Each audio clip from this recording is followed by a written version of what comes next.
Hey everybody, this is Carly Sunshine.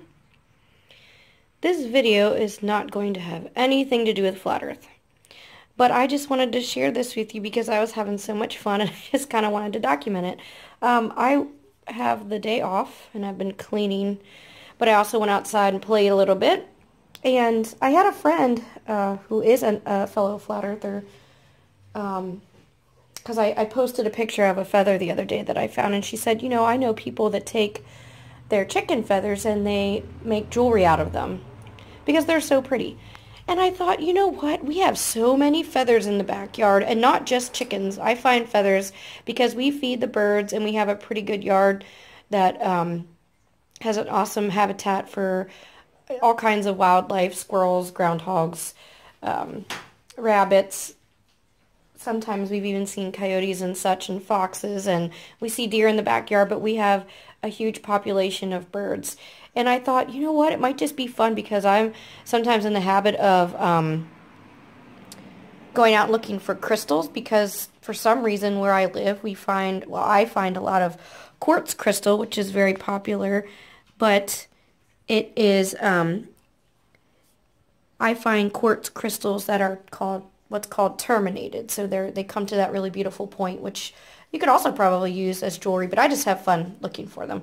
So I thought, you know what, I'm going to go outside and I'm just going to look for feathers. It's relaxing.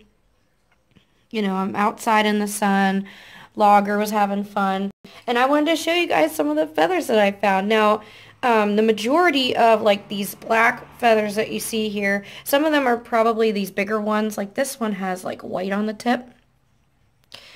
They're probably from like crows or ravens, something like that flew in. But a lot of these other ones that have this greenish sheen to them, they actually are coming from our rooster. I think they're just absolutely gorgeous. You can't tell that they're iridescent until you put a light on them or he's outside in the sun.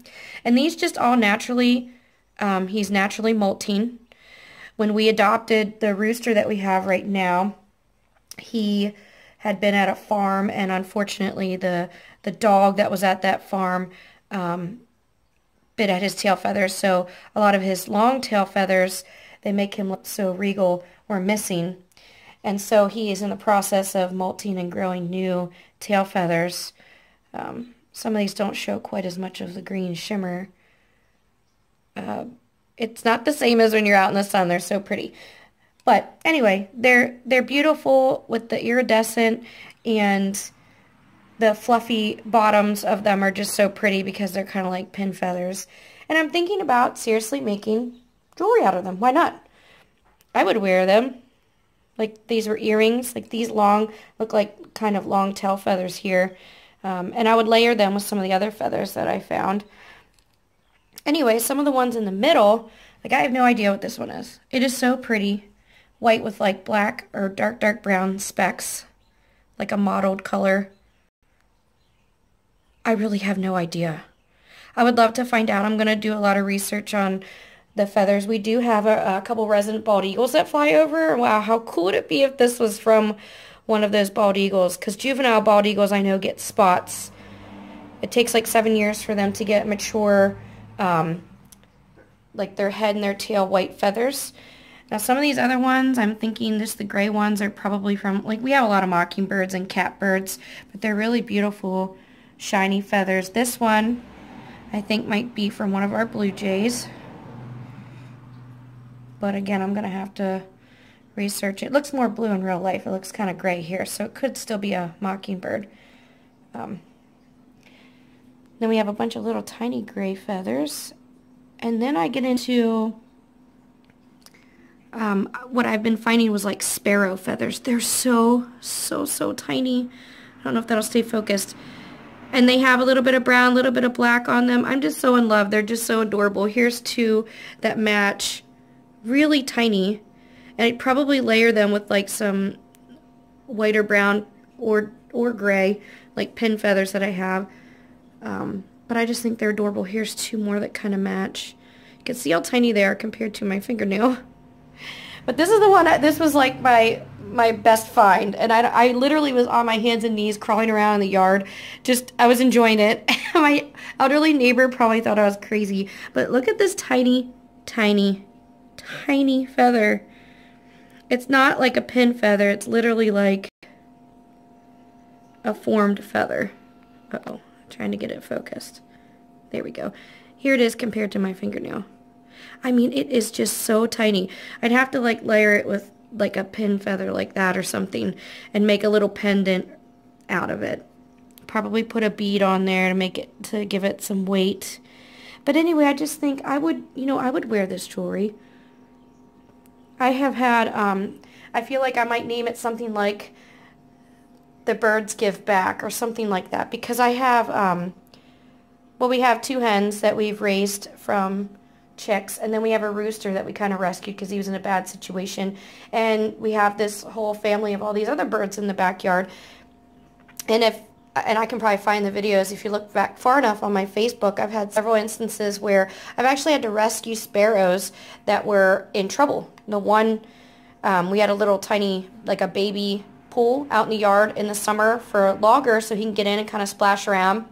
And I literally just put the hose in, cleaned it, and had put fresh cold water in this pool, and took the hose back out and went inside. I probably was inside for an hour, and I came back outside, and the water was very, very cold coming out of the hose, and I took the hose out of the water, so this little sparrow had landed on the side of the pool and was trying to get a drink.